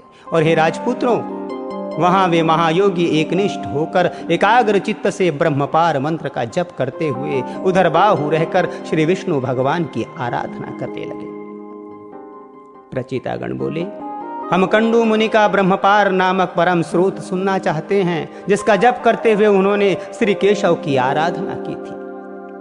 सोम ने कहा, हे राजकुमारों, वो मंत्र इस प्रकार है, श्री विष्णु भगवान संसार मार्ग की अंतिम अवधि हैं, उनका पार पाना कठिन है, वे पर आकाश आदि से भी पर अर्थात अनंत हैं, अतः सत्य स्वरूप हैं। तपोनिष्ठ महात्माओं को ही वे प्राप्त हो सकते हैं, क्योंकि वे पर अनात्म प्रपंच से परे हैं तथा पर इंद्रियों के अगोचर परमात्मा हैं और भक्तों के पालक एवं उनके अभिष्ट को पूर्ण करने वाले हैं। वे कारण पंचभूत के कारण, पंच तन्मात्रा के हेतु तामस अहंकार और उसके भी हेतु महतत्व के हेतु प्रधान के भी परम हेतु हैं, और इस प्रकार समस्त कर्म और कर्ता आदि के सहित कार्य रूप से स्थित सकल प्रपंच का पालन करते हैं। ब्रह्म ही प्रभु है, ब्रह्म ही सर्वजीव रूप है और ब्रह्म ही सकल प्रजा का पति रक्षक है तथा अविनाशी है। पर ब्रह्म अव्यय नित्य अजन्मा है तथा वही क्षय आदि समस्त विकारों से शून्य विष्णु है, क्योंकि वो अक्षर, अज और नित्य ब्रह्म ही पुरुषोत्तम भगवान विष्णु है। इसलिए उनका नित्य अनुरक्त भक्त होने के कारण मेरे राग आदि दोष शांत हों। उस ब्रह्मपार नामक परम स्रोत का जप करते हुए श्री केशव की आराधना करने से उन मुनीश्वर ने परम सिद्धि प्राप्त की। जो पुरुष इस स्तव को नित्य प्रति पढ़ता या सुनता है, वो काम आदि सकल दोषों से मुक्त होकर अपना मनोवांछित फल प्राप्त करता है। तब मैं तुम्हें ये बताता हूं कि ये मरीषा पूर्व जन्म में कौन थी। ये बता देने से तुम्हारे कार्य का गौरव सफल होगा, अर्थात तुम प्रजा वृद्धि रूप फल प्राप्त कर सकोगे। ये साध्वी अपने पूर्व जन्म में एक महारानी थी। पुत्रहीन अवस्था में ही पति के मर जाने पर इस महाभागा ने अपने भक्ति भाव से विष्णु भगवान को संतुष्ट किया। इसकी आराधना से प्रसन्न हो विष्णु भगवान ने प्रकट होकर कहा, हे शुभे वर मांग। तब इसने अपनी मनोभिलाषा इस प्रकार कह सुनाई, भगवन, बाल विधवा होने के कारण मेरा जन्म व्यर्थ ही हुआ। हे जगतपते, मैं ऐसी अभागिनी हूं कि फलहीन पुत्रहीन ही उत्पन्न हुई। अतः आपकी कृपा से जन्म जन्म में मेरे बड़े प्रशंसनीय पति हों और प्रजापति ब्रह्मा जी के समान पुत्र हो। और हे धजोषज, आपके प्रसाद से मैं भी कुल, शील, अवस्था, सत्य, दाक्षिण्य, कार्यकुशलता, शीघ्रकारिता, अविसंवादिता, उल्टा न कहना, सत्व, वृद्ध सेवा और कृतज्ञता आदि गुणों से तथा सुंदर रूप संपत्ति से संपन्न और सबको प्रिय लगने वाली अयोनिजा माता के गर्भ से जन्म लिए बिना ही उत्पन्न होऊं। सोम बोले, उसके ऐसा कहने पर वरदायक परमेश्वर देवाधिदेव श्री ऋषिकेश ने प्रणाम के लिए झुकी हुई उस बाला को उठाकर कहा। भगवान बोले, तेरे एक ही जन्म में बड़े पराक्रमी और विख्यात कर्मवीर 10 पति होंगे, और हे शोभने, उसी समय तुझे प्रजापति के समान एक महावीर्यवान एवं अत्यंत बल विक्रम युक्त पुत्र भी प्राप्त होगा। वो इस संसार में कितने ही वंशों को चलाने वाला होगा और उसकी संतान संपूर्ण त्रिलोकी में फैल जाएगी, तथा तू भी मेरी कृपा से उदार रूप, गुण संपन्ना, सुशीला और मनुष्यों के चित्त को प्रसन्न करने वाली अयोनिजा ही उत्पन्न होगी। हे राजपुत्रों, उस विशालाकाक्षी से ऐसा कह भगवान अंतर्ध्यान हो गए, और वहीं ये मरीषा के रूप से उत्पन्न हुई तुम्हारी पत्नी है। श्री पराशर जी बोले, तब सोमदेव के कहने से प्रचेताओं ने अपना क्रोध शांत किया और उस मारिषा से वृक्षों से पत्नी रूप से ग्रहण किया।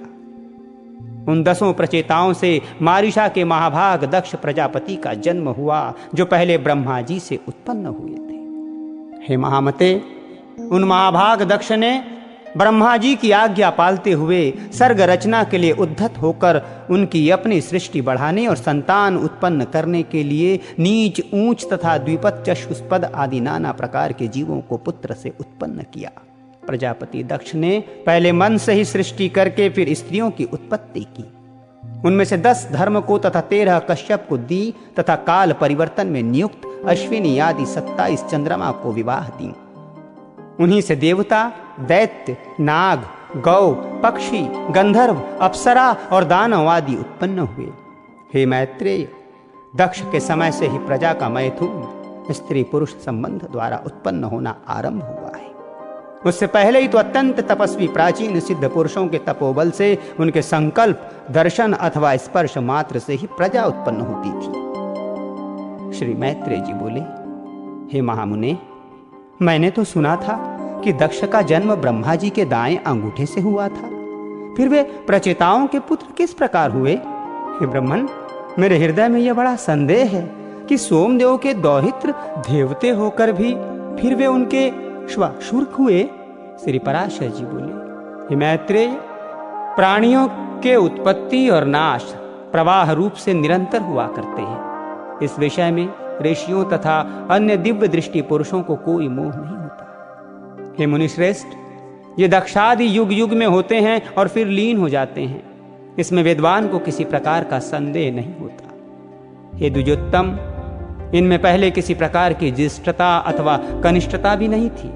इस समय तप और प्रभाव ही उनकी ज्येष्ठता का कारण होता था। श्री मैत्रेय जी बोले, हे ब्रह्मन, आप मुझसे देव, दानव, गंधर्व, सर्प और राक्षसों की उत्पत्ति विस्तार पूर्वक कहिए। श्री पराशर जी बोले, हे महामुने, स्वयंभू भगवान ब्रह्मा जी की ऐसी आज्ञा होने पर कि तुम प्रजा उत्पन्न करो। दक्ष ने पूर्व काल में जिस प्रकार प्राणियों की रचना की थी वो सुनो। उस समय पहले तो दक्ष ने ऋषि, गंधर्व, असुर और सर्प आदि मानसिक प्राणियों को ही उत्पन्न किया। इस प्रकार रचना करते हुए जब उनकी वो प्रजा और न बढ़ी तो उन प्रजापति ने सृष्टि की वृद्धि के लिए मन में विचार कर मैथुन धर्म से नाना प्रकार की प्रजा उत्पन्न करने की इच्छा से वीरण प्रजापति की अति तपस्विनी और लोकधारिणी पुत्री असिक्री से विवाह किया। तदनंतर वीर्यवान प्रजापति दक्ष ने सर्ग की वृद्धि के लिए वीरण सुता असिक्री से 5 सहस्र पुत्र उत्पन्न किए। उन्हें प्रजा वृद्धि के इच्छुक देख प्रियवादी देवर्षि नारद ने उनके निकट जाकर इस प्रकार कहा, हे पराक्रमी और यशवगण, आप लोगों की ऐसी चेष्टा प्रतीत होती है कि आप प्रजा उत्पन्न करेंगे, सो मेरा ये कथन सुनो। खेद की बात है, तुम लोग अभी नीरे अनभिज्ञ हो, क्योंकि तुम इस पृथ्वी का मध्य, ऊर्ध्व, ऊपरी भाग और अधः नीचे का भाग कुछ भी नहीं जानते। फिर प्रजा की रचना किस प्रकार करोगे? देखो, तुम्हारी गति इस ब्रह्मांड में ऊपर नीचे और इधर उधर सब ओर अप्रतिहत बेरोक टोक है। अतः हे अज्ञानियों, तुम सब मिलकर इस पृथ्वी का अंत क्यों नहीं देखते? नारद जी के ये वचन सुनकर वे सब भिन्न भिन्न दिशाओं को चले गए और समुद्र में जाकर जिस प्रकार नदियां नहीं लौटती, उसी प्रकार वे भी आज तक नहीं लौटी। और हर्षियों के इस प्रकार चले जाने पर प्रचेताओं के पुत्र दक्ष ने वैरुणी से 1 सहस्त्र पुत्र और उत्पन्न किए। वे शबलाक्षण गण भी प्रजा बढ़ाने के इच्छुक हुए, किंतु हे ब्रह्म, उनसे नारद जी ने ही फिर पूर्वोक्त बातें कह दी। तब वे सब आपस में एक दूसरे से कहने लगे, महामुनि नारद जी ठीक कहते हैं, हमको भी इसमें संदेह नहीं, अपने भाइयों के मार्ग का ही अवलंबन करना चाहिए। हम भी पृथ्वी का परिमाण जानकर ही सृष्टि करेंगे। इस प्रकार वे भी उसी मार्ग से समस्त दिशाओं को चले गए और समुद्रगत नदियों के समान आज तक नहीं लौटे। हे द्विज, तब से ही यदि भाई को खोजने के लिए भाई ही जाए तो वो नष्ट हो जाता है। अतः विज्ञ पुरुष को ऐसा नहीं करना चाहिए। महाभाग, दक्ष प्रजापति ने उन पुत्रों को भी गए जान नारद जी पर बड़ा क्रोध किया और उन्हें शाप दे दिया। हे मैत्रेय, हमने सुना है कि फिर उस विद्वान प्रजापति ने सर्ग वृद्धि की इच्छा से वैरुणी में 60 कन्याएं उत्पन्न की।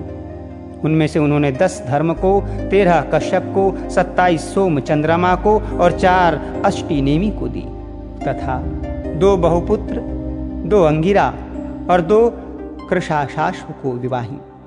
अब उनके नाम सुनो: अरुंधति, वसु, यामी, लंबा, भानु, मरुत्वती, संकल्पा, मुहूर्ता, साध्या और विश्वा। ये 10 धर्म की पत्नियां थीं। अब तुम इनके पुत्रों का विवरण सुनो। विश्वा के पुत्र विश्वदेवा थे, साध्या से साध्यगण हुए, मरुत्वती से मरुत्वान हुआ और वसु से वसुगण हुए, तथा भानु से भानु और मुहूर्ता से मुहूर्ताभिमानी देवगण हुए। लंबा से घोष, यामी से नागविथि और अरुंधति से समस्त पृथ्वी विषयक प्राणी हुए, तथा संकल्पा से सर्वात्मक संकल्प की उत्पत्ति हुई। नाना प्रकार का वसु, तेज अथवा धन जिनका प्राण है, ऐसे ज्योति आदि जो 8 वसुगण विख्यात हैं। अब मैं उनके वंश का विस्तार बताता हूँ। उनके नाम आप, ध्रुव, सोम, धर्म, अनिल, वायु, अनल, अग्नि, प्रत्यूष और प्रभास कहे जाते हैं। आपके पुत्र वैतंड, श्रम, शांत और ध्वनि हुए, तथा ध्रुव के पुत्र लोक संहारक भगवान काल हुए। भगवान वर्चा सोम के पुत्र थे, जिनसे पुरुष वर्चस्वी तेजस्वी हो जाता है, और धर्म के उनकी भार्या मनोहरा से द्रविण, हुत एवं हव्यवह तथा शिशिर, प्राण और वरुण नामक पुत्र हुए। अनिल की पत्नी शिवा थी। उससे अनिल के मनोजव और अविज्ञात गति ये 2 पुत्र हुए। अग्नि के पुत्र कुमार शरस्तंभ सरकंडे से उत्पन्न हुए थे। ये कृतिकाओं के पुत्र होने से कार्तिकेय कहलाए। शाख, विशाख और नेगमय इनके छोटे भाई थे। देवल नामक ऋषि को प्रत्यूष का पुत्र कहा जाता है। इन देवल के भी 2 क्षमाशील और मनीषी पुत्र हुए। बृहस्पति जी की बहिन वराह स्त्री, जो ब्रह्मचारिणी और सिद्ध योगिनी थी तथा अनासक्त भाव से समस्त भूमंडल में विचरती थी, 8वें वसु प्रभास की भार्या हुई। उससे सहस्त्रों शिल्पों, कारीगरियों के कर्ता और देवताओं के शिल्पी महाभाग प्रजापति विश्वकर्मा का जन्म हुआ, जो समस्त शिल्पकारों में श्रेष्ठ और सब प्रकार के आभूषण बनाने वाले हुए, तथा जिन्होंने देवताओं के संपूर्ण विमानों की रचना की, और जिन महात्मा की आविष्कृता शिल्प विद्या के आश्रय से बहुत से मनुष्य जीवन निर्वाह करते हैं। उन विश्वकर्मा के 4 पुत्र थे। उनके नाम सुनो। वे अजयकपाद, अहिर्बुधन्य, त्वष्टा और परम पुरुषार्थी रुद्र थे। उनमें से त्वष्टा के पुत्र महातपस्वी विश्वरूप थे। हेमामुने, हर, बहुरूप, त्रम्यक, अपराजित, वृषाकपि, शंभु, कपर्दी, रैवत, मृगव्याध, शर्व और कपाली, ये त्रिलोकी के अधीश्वर 11 रुद्र कहे गए हैं। ऐसे सैकड़ों महातेजस्वी 11 रुद्र प्रसिद्ध हैं। जो दक्ष कन्याएं कश्यप जी की स्त्रियां हुईं, उनके नाम सुनो। वे अदिति, दीति, दनु, अरिष्टा, सुरसा, खसा, सुरभि, विनिता, ताम्रा, क्रोधवशा, ईरा, कद्रु और मुनि थीं। हे धर्मज्ञ, अब तुम उनकी संतान का विवरण श्रवण करो। पूर्व चाक्षुक मनवंतर में तुषित नामक 12 श्रेष्ठ देवगण थे। वे यशस्वी सुर श्रेष्ठ चाक्षुष मनवंतर के पश्चात वैवस्त मनवंतर के उपस्थित होने पर एक दूसरे के पास जाकर मिले और परस्पर कहने लगे, हे देवगण, आओ हम लोग शीघ्र ही आदिति के गर्भ में प्रवेश कर इस वैवस्तव मनवंतर में जन्म लें, इसी में हमारा हित है। इस प्रकार चाक्षुष मनवंतर में निश्चय कर उन सब ने मरीचि पुत्र कश्यप जी के यहाँ दक्ष कन्या अदिति के गर्भ से जन्म लिया। वे अति तेजस्वी, उससे उत्पन्न होकर विष्णु, इंद्र, अर्यमा, धाता, त्वष्टा, पूषा, विवस्वान, सविता, मैत्र, वरुण, अंशु और भग नामक 12 आदित्य कहलाए। इस प्रकार पहले चाक्षुष मनवंतर में जो तुषित नामक देवगण थे, वे ही वैवस्तव मनवंतर में 12 आदित्य हुए। सोम की जिन 27 सुव्रता पत्नियों के विषय में पहले कह चुके हैं, वे सब नक्षत्र योगिनी हैं और उन नामों से ही विख्यात हैं। उन अति तेजस्वियों से अनेक प्रतिभाशाली पुत्र उत्पन्न हुए। अरिष्टि नेमि की पत्नियों के 16 पुत्र हुए।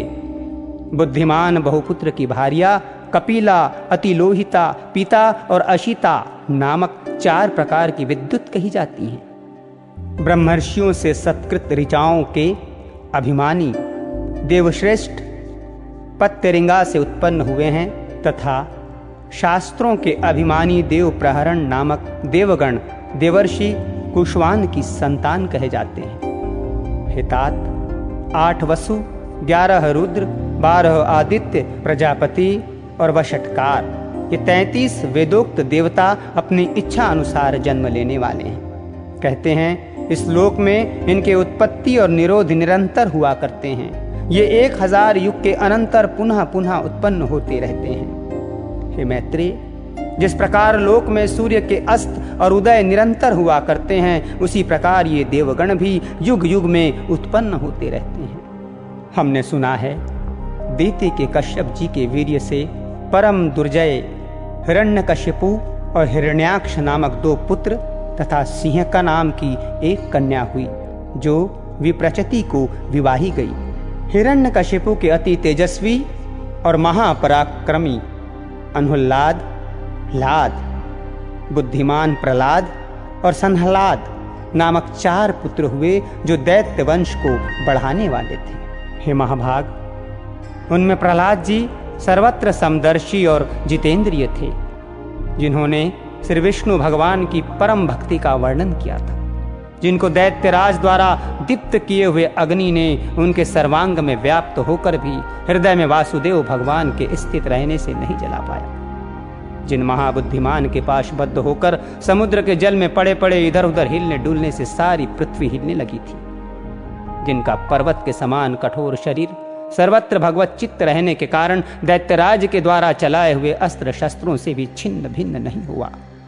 दैत्यराज द्वारा प्रेरित विषाग्नि से प्रज्वलित मुख वाले सर्प भी जिन महातेजस्वी का अंत नहीं कर सके, जिन्होंने भगवत स्मरण रूपी कवच धारण किए रहने के कारण पुरुषोत्तम भगवान का स्मरण करते हुए पत्थरों की मार पड़ने पर भी अपने प्राणों को नहीं छोड़ा।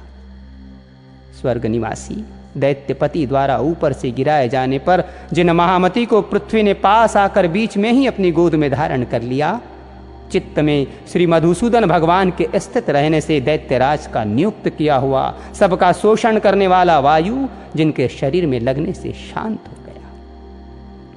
दैत्येंद्र द्वारा आक्रमण के लिए नियुक्त उन्मत्त दिग्गजों के दांत जिनके वक्ष स्थल में लगने से टूट गए और उनका सारा मद चूर्ण हो गया।